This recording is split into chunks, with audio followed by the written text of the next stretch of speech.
사도신경으로 우리의 신앙 고백하도록 하겠습니다. 나는 전능하신 아버지 하나님, 천지의 창조주를 믿습니다. 나는 그의 유일하신 아들, 우리 주 예수 그리스도를 믿습니다. 그는 성령으로 잉태되어 동정녀 마리아에게서 나시고 본디오 빌라도에게 고난을 받아 십자가에 못 박혀 죽으시고 장사된 지 사흘 만에 죽은 자 가운데서 다시 살아나셨으며 하늘에 오르시어 전능하신 아버지 하나님 우편에 앉아 계시다가 거기로부터 살아있는 자와 죽은 자를 심판하러 오십니다. 나는 성령을 믿으며 거룩한 공교회와 성도의 교제와 죄를 용서받는 것과 몸의 부활과 영생을 믿습니다. 아멘.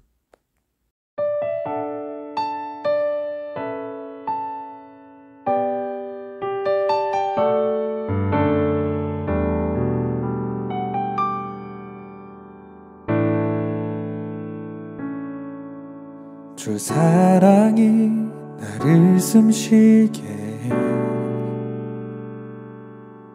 세상 그 어떤 어려움 속에도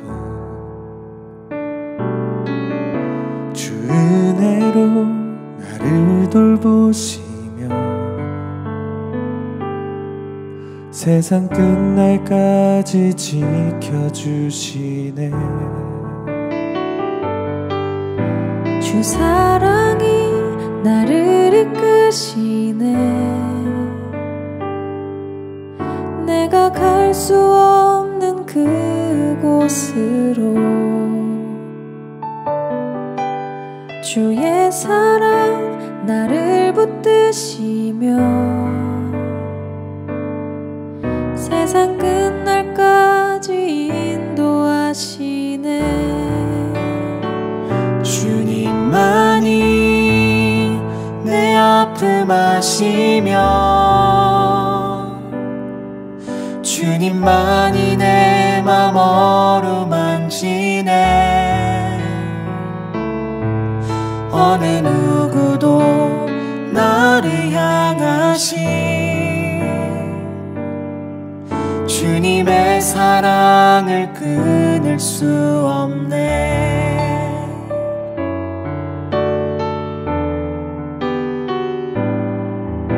주 사랑이 나를 이끄시네. 내가 갈 수 없는 그곳으로 주의 사랑 나를 붙드시며 세상 끝날까지 인도하시네. 주님만이 내 아픔 아시며 주님만이 내 맘 어루만지네. 어느 누구도 나를 향하신 주님의 사랑을 끊을 수 없네. 주님만이 내 능력이시며 주님만이 나의 구원이시네. 어느 누구도 나를 향하신 주님의 사랑을 끊을 수 없네. 주님만이 내 아픔 아시며 주님만이 내 맘 어루만지네. 어느 누구도 나를 향하신 주님의 사랑을 끊을 수 없네. 주님만이 내 능력이시며 주님만이 나의 구원이시네. 어느 누구도 나를 향하신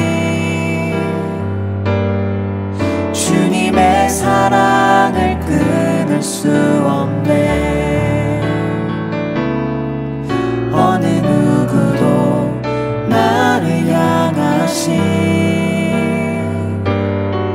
주님의 사랑을 끊을 수 없네.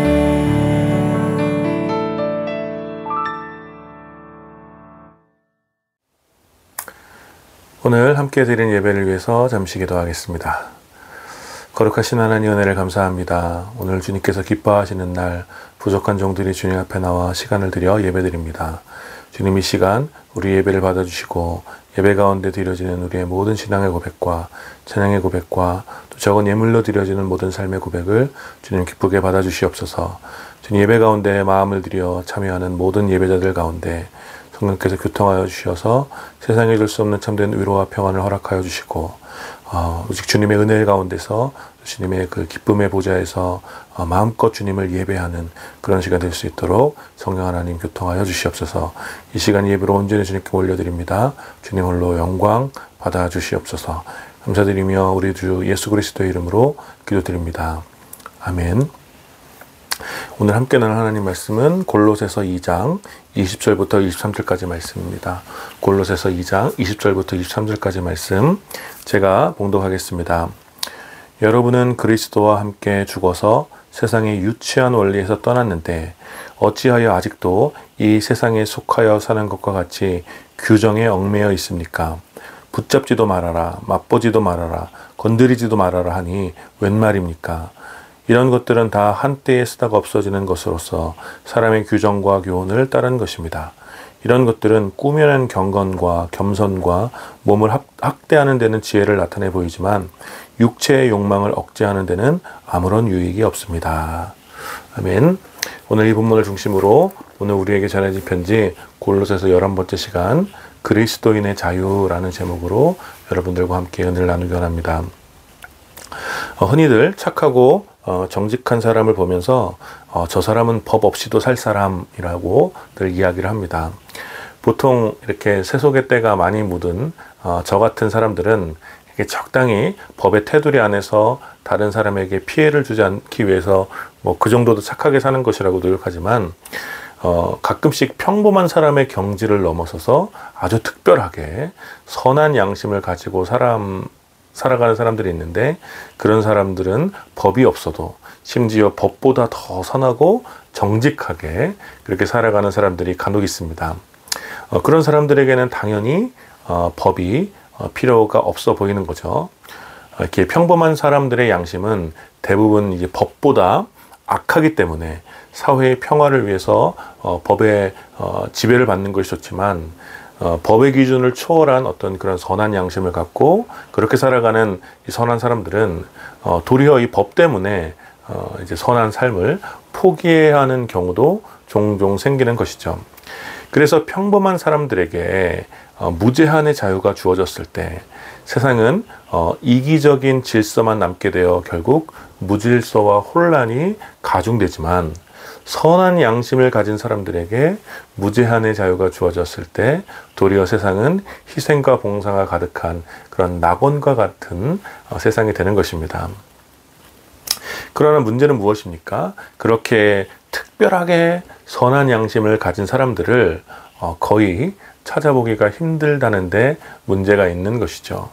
수많은 이익 집단이 충돌을 하고 또 개인의 이기적인 자유가 끊임없이 분출하고 있는 우리 시대에 착하고 정직하게 살아가면서 세상에 영향을 끼치는 것은 거의 불가능한 일처럼 느껴집니다.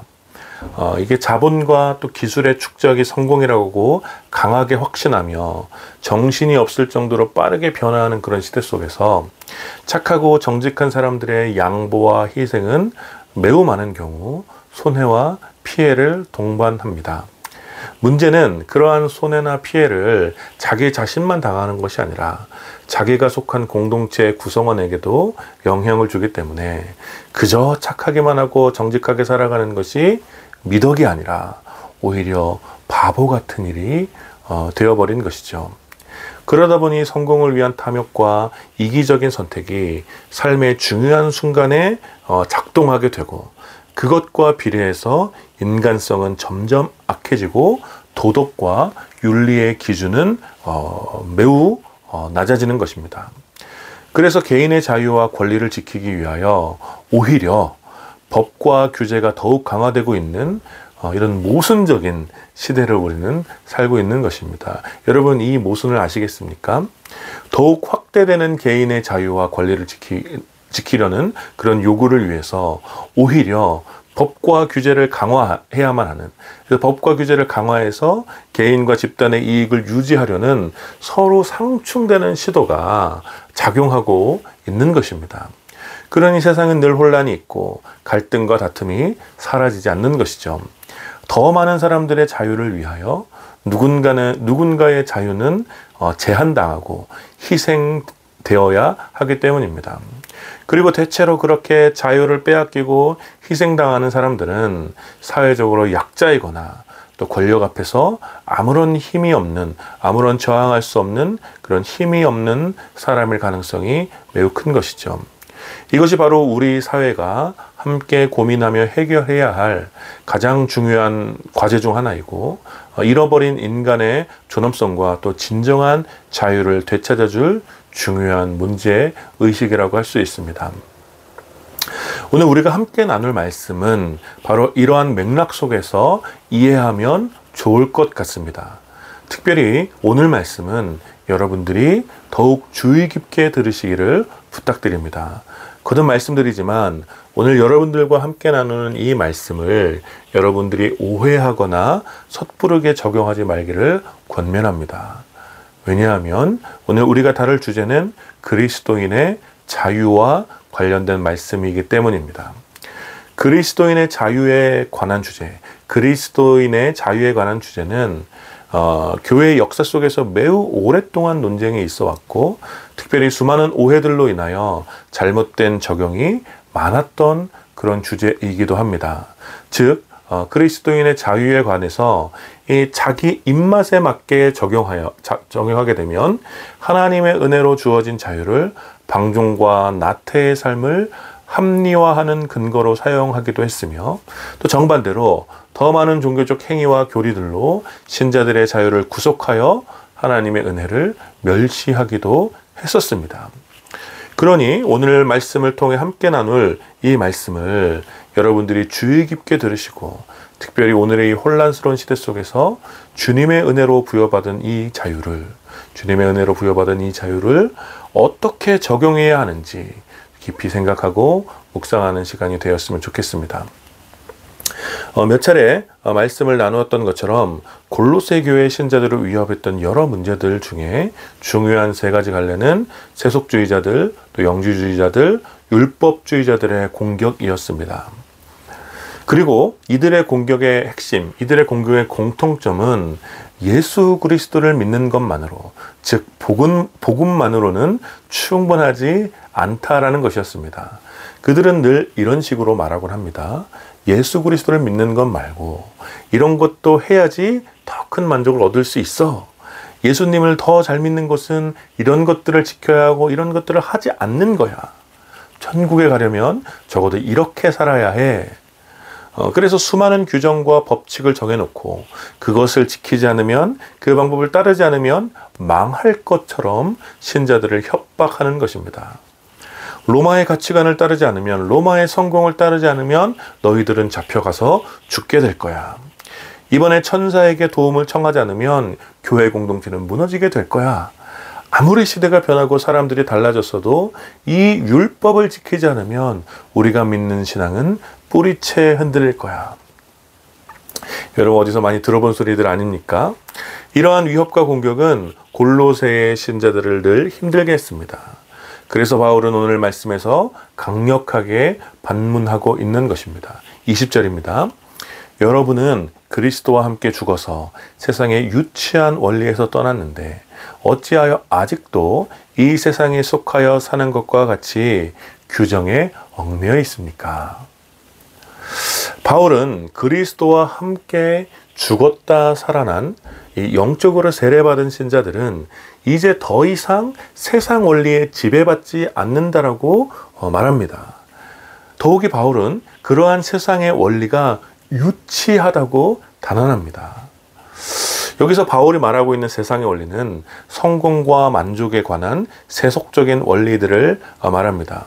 뭐 이렇게 살면 행복해질 수 있어. 로마의 정신이 너를 행복하게 할 거야. 돈과 명예가 너의 삶을 성공시켜 줄 거야. 도시의 화려함과 향락의 문화가 인간의 성공을 증명하는 거야. 이러한 원리들에 대하여 바울은 유치하다고 말하고 있는 거예요. 어린이들은 인형이나 로봇 같은 장난감을 최고의 선물이라고 생각하며 그렇게 말합니다. 물론 어른들 중에도 그런 선물을 진심으로 좋아하는 사람들도 덜어 있겠지만 대체로 그런 선물을 어른들에게 주기에는 좀 유치한 것이죠. 또 어린이들과 대화하려면 깊은 의미가 담긴 추상적인 말이나 고상한 가치를 담은 언어들을 사용하기 어렵죠. 바로 할 수 있고 바로 이해할 수 있는 그런 말을 사용해서 대화해야 합니다.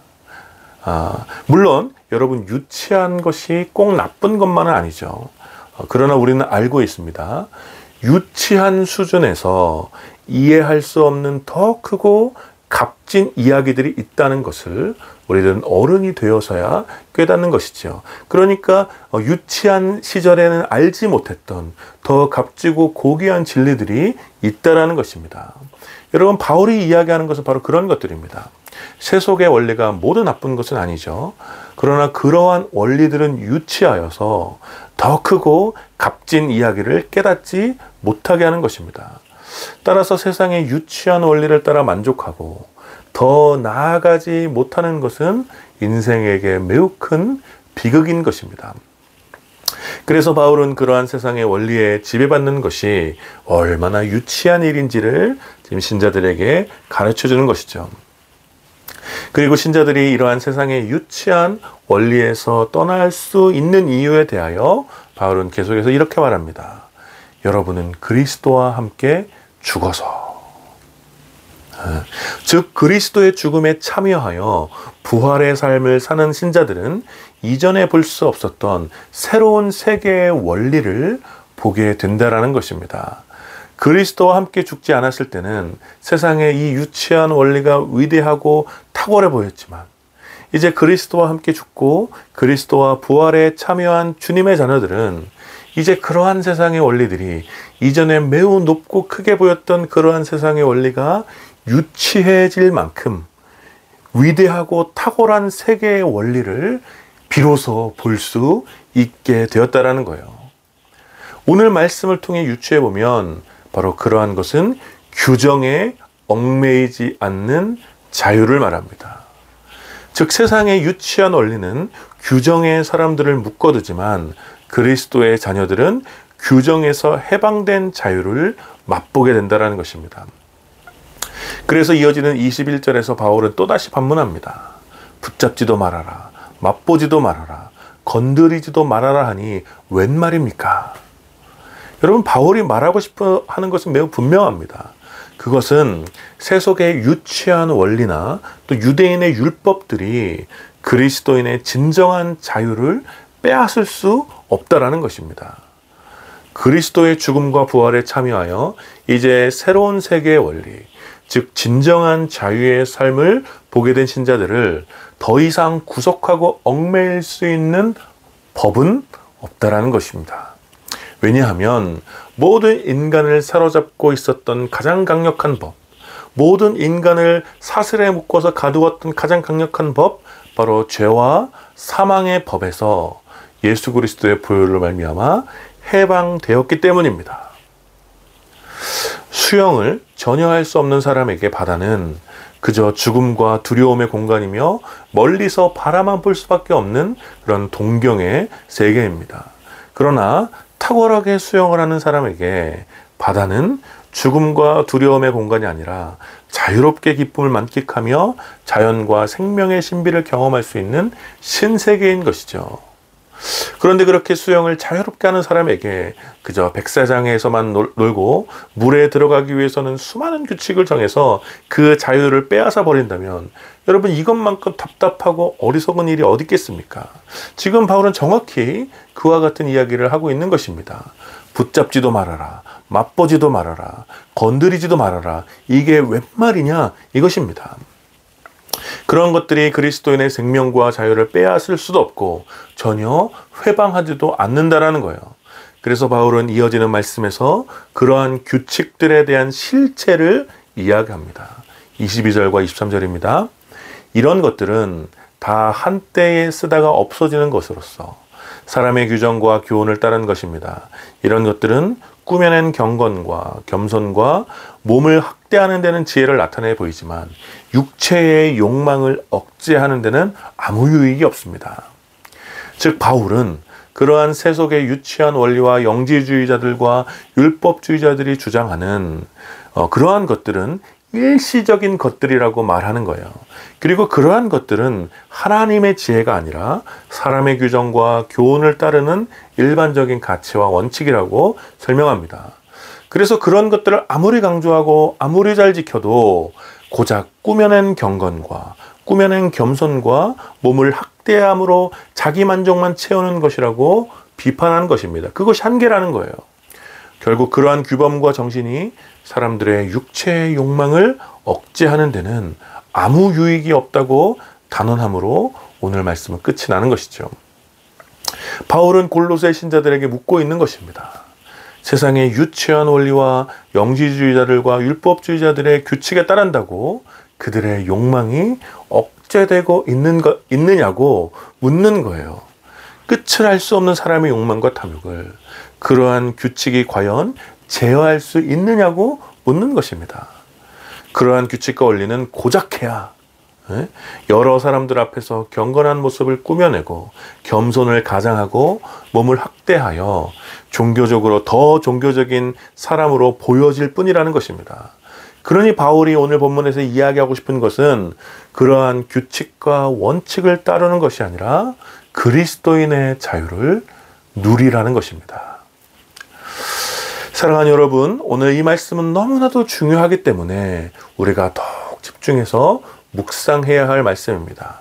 과연 그리스도인이 세상에서 더 도덕적이고 더 윤리적으로 살아가는 이유는 무엇 때문입니까? 그리스도인이 세상에서 끊임없이 욕망과 탐욕을 억제하여 예수님 닮은 사랑과 헌신을 할 수 있는 이유는 무엇 때문이라고 생각하십니까?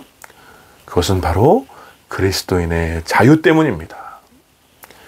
일찍이 종교개혁자 마르틴 루터는 이 중요한 주제에 대하여 깊이 숙고를 하여 그리스도인의 자유라는 매우 중요한 책을 썼습니다. 1520년에 마르틴 루터는 이 그리스도인의 자유라는 책을 통해서 신자들은 믿음을 통해 죄와 율법의 법에서 해방되었음을 설명합니다. 루터는 율법은 인간을 억압하지만 복음은 자유를 가져다 준다고 이야기하면서 신자들의 삶에 대한 매우 중요한 통찰을 던져줍니다. 그것은 타락한 인간의 자유는 인간에게 나태와 방종을 가져다 주지만 주님의 은혜로 말미암아 자유를 얻은 신자들은 기꺼이 자신의 자유를 다른 사람을 섬기고 사랑하는 데 사용한다라는 것입니다. 그래서 신자들은 복음 안에서 영원한 자유와 평화를 누리지만 동시에 스스로 주님을 사랑하는 그 마음으로 그 자유를 기꺼이 제한하여 사회적 책임과 의무를 다한다고 이야기하는 것입니다. 또 다른 종교개혁자 존 칼빈도 비슷한 이야기를 합니다. 칼빈은 기독교 강요에서 신자들은 그리스도를 통해 죄와 사망의 권세에서 해방되었으나 은혜로 말미암아 그리스도인이 누리는 자유는 자기만족이나 방종이 아니라 하나님을 섬기고 이웃을 사랑하는데 기꺼이 사용해야 한다고 강조합니다. 즉 예수 그리스도의 죽음과 부활을 통하여 영원한 생명과 자유를 얻은 그리스도인은 자기만 천국 가면 됐다고 착각하며 마음대로 살아서는 안 되고 놀라운 은혜로 주신 영원한 자유를 사랑하는 주님을 위하여 스스로 그 자유를 제한하여 하나님을 위하여 그의 나라를 위하여 이웃을 위하여 기꺼이 사용해야 한다는 것입니다. 그러니 그리스도인은 세상에서 법 없이도 살 수 있는 사람이 되어야 하는 거예요. 우리는 우리의 자유를 주님의 은혜로 말미암아 주어진 이 자유를 기꺼이 제한하여 세상을 평화롭게 하고 세상 속에 주님의 사랑을 실현하는 일에 헌신해야 합니다. 우리는 무엇을 하고 무엇을 하지 않아서 구원을 얻는 것이 아니라 예수 그리스도로 말미암아 이미 얻은 이 충분한 구원으로 인하여서 우리의 삶을 기꺼이 주님을 위해서 드려야 하는 것입니다. 그것이 바로 그리스도인의 자유라는 덕목이라는 거예요. 요즘 마치 어떤 법을 허용하면, 우리나라가 어떤 법을 허용하면 교회가 망할 것이라고 주장하는 사람들이 있습니다. 또 어떤 종교를 믿는 사람들이, 기독교와 다른 종교를 믿는 사람들이 한국에 들어오면 한국 교회가 무너지고 우상의 나라가 될 것이라고 주장하는 사람들도 있습니다. 또 열악한 환경에서 주일에도 일을 해야 하는 청년들에게 주일을 빠지면 지옥에 갈 것처럼 협박하는 사람들도 있습니다. 오랜만에 만난 세상 친구하고 술 한잔 기울이며 이야기하면 엄청난 범죄자가 된 것처럼 정죄하는 사람들도 있습니다. 거친 말을 하고 귀신을 다룬 영화나 드라마를 보고 북한과의 평화를 말하면 참된 크리스천이 아니라 가짜라고 말하는 사람들도 있습니다. 이것을 하면 더 좋은 그리스도인이고 저것을 하면 가짜 그리스도인이라고 정죄하며 신자들의 자유를 빼앗으려는 사람들이 있다라는 거예요. 그러나 그런 사람들 중 많은 분들이 예수님과 다른 모습으로 살아가는 것은 매우 큰 아이러니입니다. 소외받고 가난한 사람들을 멸시하고 더럽고 냄새나는 사람들과 함께 하려고 하지 않습니다. 억울하게 권리를 빼앗기고 인간다운 삶을 살지 못하는 사람들에 대하여 내 책임이 아니니 무시하며 도리어 그들에게 잘못이 있다라고 책임을 전가시키기도 합니다. 기독교의 번영과 교회의 부흥을 이야기하지만 예수님과 같은 삶의 모습은 없는 거예요. 여러분, 예수님께서는 죄인들과 고아들의 친구였습니다. 당시 예수님을 향한 유대인들의 정죄가 무엇이었냐면 예수님을 자신들의 종교를 무너뜨리는 이단화로 정죄했고, 예수님처럼 행동하면, 예수님처럼 그렇게 죄인들과 함께 살아가면 하나님의 나라가 무너질 것이라고 단정짓고 예수님 핍박했습니다. 그것들을 먹지도 말고 만지지도 말고 만나지도 말라고 예수님을 끊임없이 정죄했던 거예요. 그리고 놀랍게도 오늘도 그와 같은 일들이 일어나고 있는 것입니다. 어떤 사람들하고는 친구가 되지 말아라. 어떤 사람들이 우리나라에 들어와서는 안 된다. 어떤 사람들은 지옥에 갈 죄인들이다. 그러니 그들과 만나지 말고 교류하지 말고 그들과 친구가 되지 말아라. 그렇게 되면 한국교회는 무너지게 될 것이다. 끊임없이 협박하고 위협하고 겁주고 우리를 두렵게 하여서 자신들의 주장을 관철시키려 하는 것이죠. 그러나 사랑하는 여러분, 교회는 그런 것들 때문에 무너지지 않습니다. 복음은 사라지지 않고 소멸되지 않습니다. 그 어떤 악법이나 이단의 세력이 교회를 무너뜨릴 수 없는 거예요. 오히려 역사적으로 언제나 교회를 가장 크게 위협했던 것은 돈과 권력과 명성의 포로가 된 종교 지도자들의 타락이었다라는 거예요. 사랑하는 여러분, 부디 오늘 이 말씀을 여러분들이 기억하셔서 이 혼란스러운 시대 속에서 우리의 갈 길을 분별하시기를 축복합니다. 우리는 기꺼이 우리의 자유를 스스로 제한하여 이웃들을 위하여 희생하고 헌신해야 합니다. 우리를 속박하고 구속하는 것은 그 어떤 율법이나 종교적인 행동이 아니라 오직 그리스도의 사랑, 오직 그리스도의 사랑만이 우리의 삶을 매이도록 해야 하는 것입니다. 우리는 꾸며낸 경건과 꾸며낸 겸손, 몸을 학대하는 종교적 행동이나 캠페인에서 벗어나 모든 편견과 사회적 관심을 넘어 우리가 만나는 모든 이들에게 영원한 그리스도의 사랑을 나눠야 하는 것입니다. 이것이야말로 모든 시대를 통틀어 예수님께서 예수님 자신을 닮은 사랑의 제자들을 이 땅에 보내신 이유인 것입니다.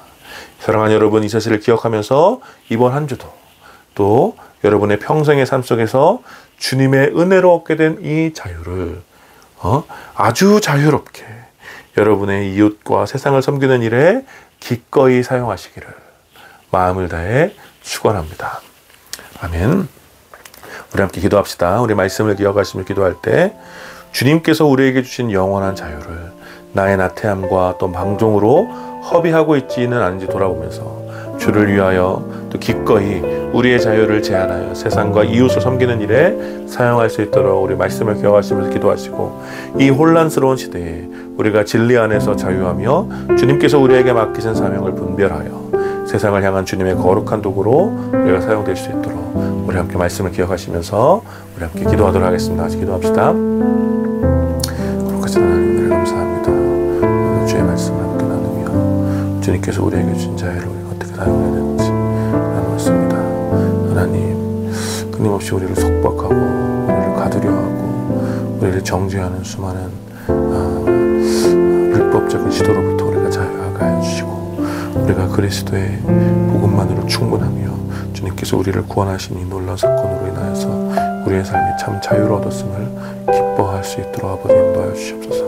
그러나 하나님 아버지, 주님께서 주신 이 자유를 우리가 우리의 나태함이나 또 우리의 방종 또 우리의 만족만을 위해서 쓰지 않도록 아버지 인도하여 주시고, 오직 기꺼이 사랑하는 주님을 위하여 우리의 자유를 제한하여 우리의 자유를 스스로 제한하여 주님의 사랑이며 세상을 섬기고 이웃을 돌보는 일에 우리 삶을 기꺼이 드릴 수 있도록 주님 은혜를 사용하여 주시옵소서. 거룩하신 하나님, 은혜를 감사합니다. 예수 그리스도의 또 죽으심과 또 부활로 인하여 우리에게 영원한 자유를 허락하여 주시니 감사합니다. 우리가 진리를 알면 알수록 더 큰 자유를 맛보며 누릴 수 있도록 아버지 인도하여 주시고, 우리를 속박하고 또 우리를 정죄하는 그 모든 것으로부터 우리가 자유하여 우리가 오직 주님 안에서 기뻐하며 성령의 인도하심에 따라 우리의 삶을 온전히 기꺼이 주님께 드리는 그런 삶을 살아갈 수 있도록 아버지 인도하여 주시옵소서. 그러나 또 주님께서 우리에게 주신 자유를 또 우리의 만족이나 또 나태함과 방종에 사용하지 않도록 아버지 인도하여 주시고, 사랑하는 주님을 위하여 우리의 자유를 기꺼이 내어드려 오직 주의 사랑이며 세상과 온 세상과 이웃을 섬기는 주님의 도구로 온전히 우리를 내어드리는 그런 주님의 자녀의 삶을 기꺼이 살아갈 수 있도록 아버지 인도하여 주시옵소서.